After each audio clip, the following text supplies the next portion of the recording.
Vincent had walked out into the cornfields near the edge of town carrying his easel. He was also carrying a gun. He shot himself in the breast. Must have laid all day in the hot sun. It was long after supper when he finally staggered back to the cafe. He managed to stumble up the stairs, and he collapsed in his bed.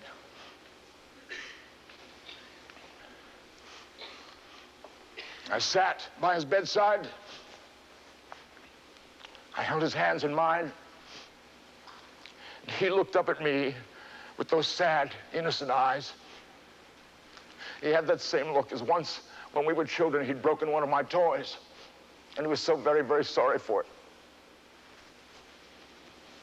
He asked my forgiveness for costing me so much money through the years. He was surprised that he was still lingering on. He said, "I've been a failure at so many things in my lifetime. I hope I haven't failed at this as well." Dr. Gachet said to him, "Vincent, you have a strong constitution. The wound isn't really that serious. Your chances of recovery are good." But he wasn't going to have it. He wouldn't have it. That stubborn mule wasn't going to have it. Now he was determined he was going to succeed in his own death. We talked into the night about our childhood in the Brabant, about the wheat fields and the orchards, and that old stone barn where we used to play. And then, late in the night, I felt his hands weaken. His voice grew fainter. I sat on the bed. I cradled him in my arms. I kissed his face. He looked up at me and he said, "Theo, I wish I could die like this." And then he closed his eyes, and I felt his heart stop. I held him close. I didn't want to let him go. I felt his soul lingering near me for those next few moments. And then something went out of me, and he was gone.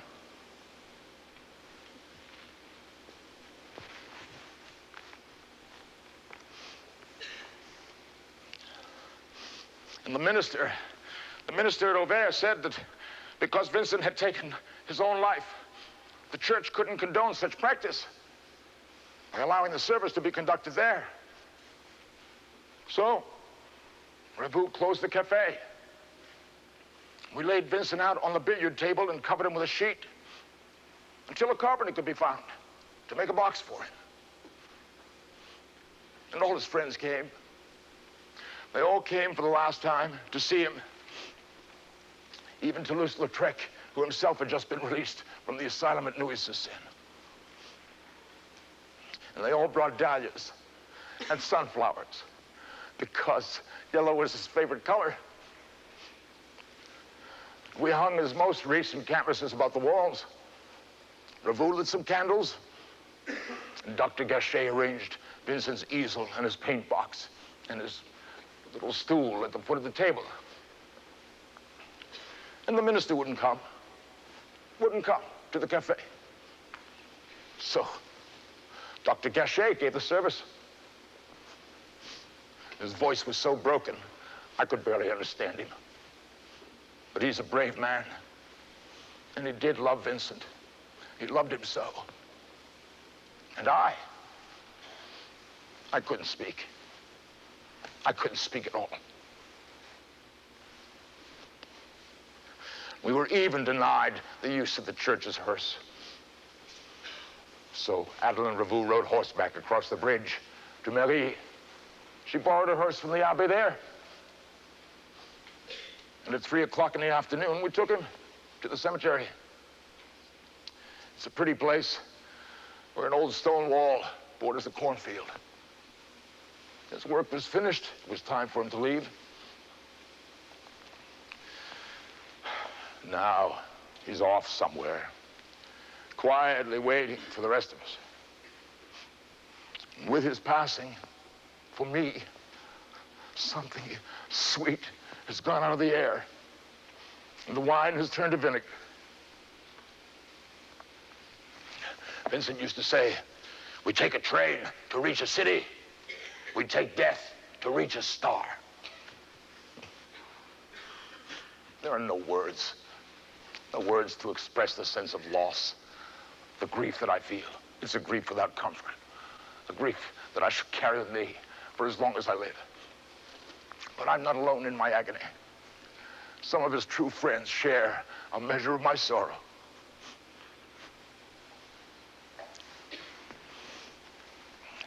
And at the cemetery, before we returned him to the earth, all of his friends gathered round, the artists, merchants, farmers, beggars, even some of the beggars off the streets. They knew of his genius and how special he was. But I wanted to tell them something about my brother, so they would know him like I knew him. They had to know what he stood for, what he believed in. And again, I couldn't do it. I couldn't speak. And then the moment was gone, and it was too late.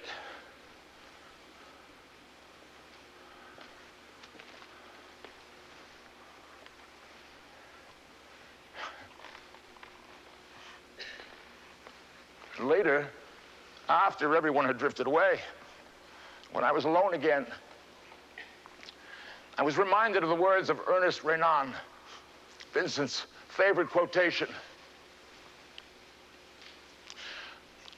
To act well in this world, one must sacrifice all personal desires. The people who become the missionaries of religious thought have no other fatherland than this thought. Man is not on the earth merely to be happy, nor even to be simply honest. He's here to realize great things for humanity, to attain nobility, and to surmount the vulgarity of the life of nearly every individual. And that was the credo by which my brother lived, to accomplish noble things for mankind. And he did. He did.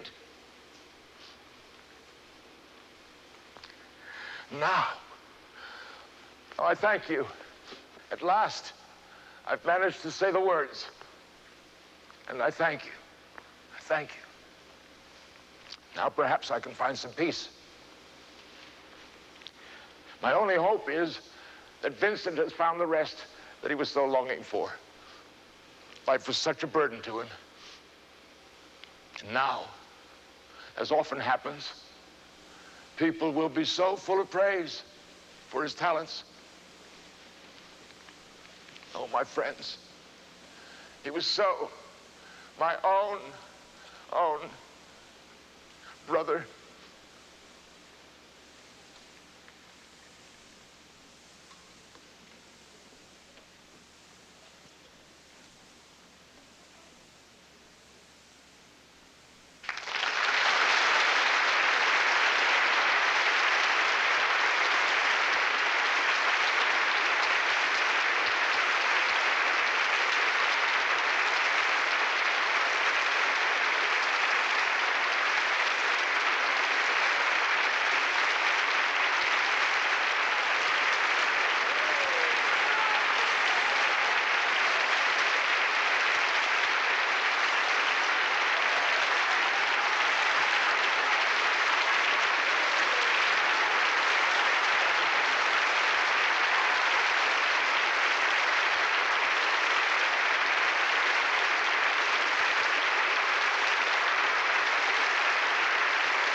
Well, what about Theo and his wife?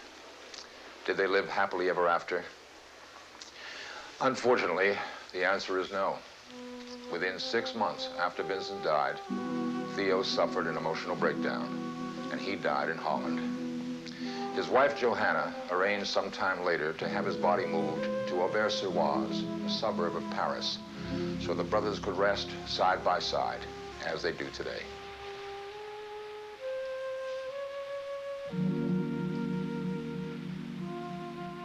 It was Johanna who undertook the enormous task of collecting and cataloging Vincent's work. Over 1,800 paintings and drawings, as well as thousands of letters. Collecting his work was an immense undertaking. Constantly short of money, Vincent left paintings as security with landlords and innkeepers all over Europe.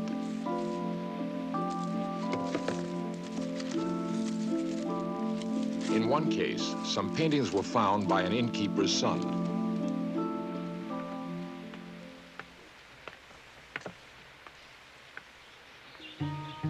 He had no idea of their value. He used them for target practice.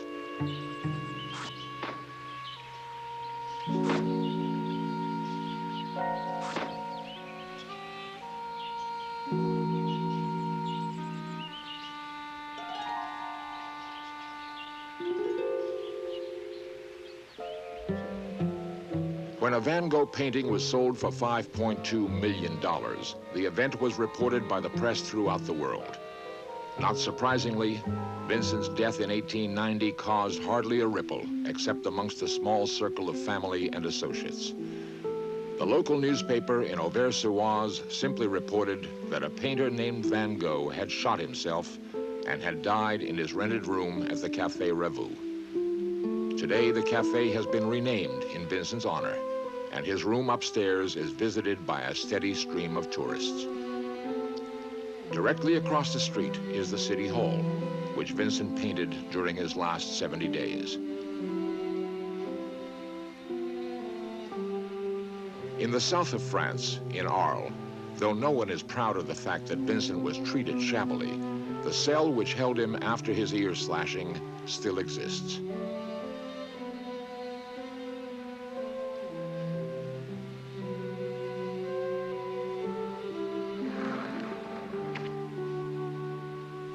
Has been dedicated to Dr. Ray, who was the first to diagnose his epilepsy. And the hospital has been renamed in Vincent's honor. Why did he forego the family name and sign his paintings simply Vincent? He announced his intention to do this in a letter to his brother Theo. He explained that people who didn't know the Dutch language would not be able to pronounce the family name properly. He said, "They'll surely murder it."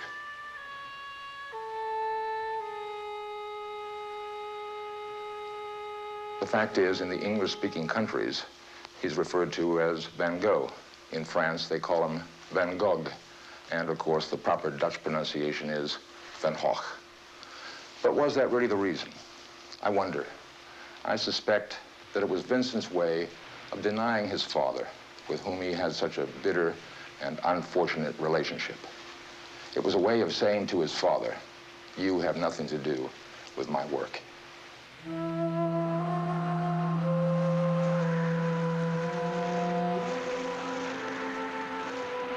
Today, the question persists. What was wrong with Vincent? What was it in the south of France that caused his illness? Was it the Mistral wind, sometimes called the witch's wind? It blows so fiercely for 100 days a year that Vincent had to stake his easel into the ground so that he could continue to work.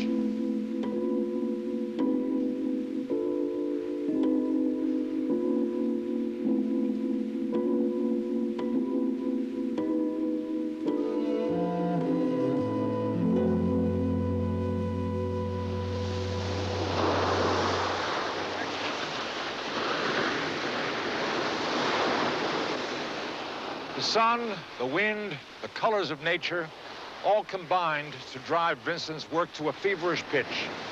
Only the sea seemed to quiet him and offer him some peace. His dream of a union amongst the painters grew out of his admiration for sailors on board ship who work in unison for the good of all. Vincent wished that artists could do the same.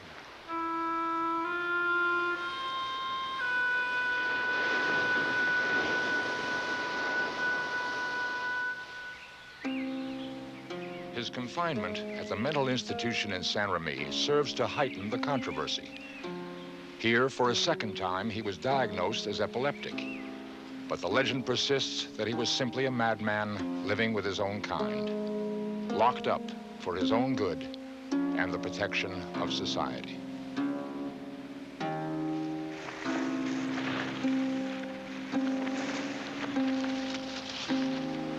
The sun burns with such intensity in the south of France that the people of Provence actually believe it produces a form of local madness. Vincent himself commented, "It can make one feel strange." It's been suggested that this intense light, combined with physical and emotional exhaustion, might have been the cause of his seizures.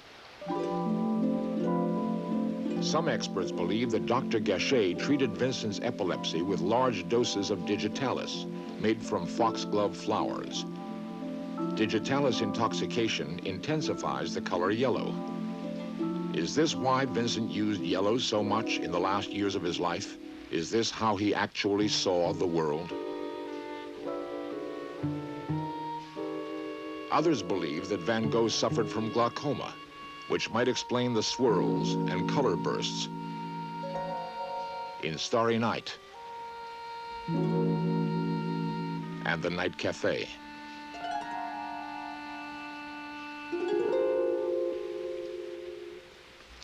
Well, all of these are interesting conjectures, and it's easy to understand why Vincent's case attracts so much attention from the medical profession.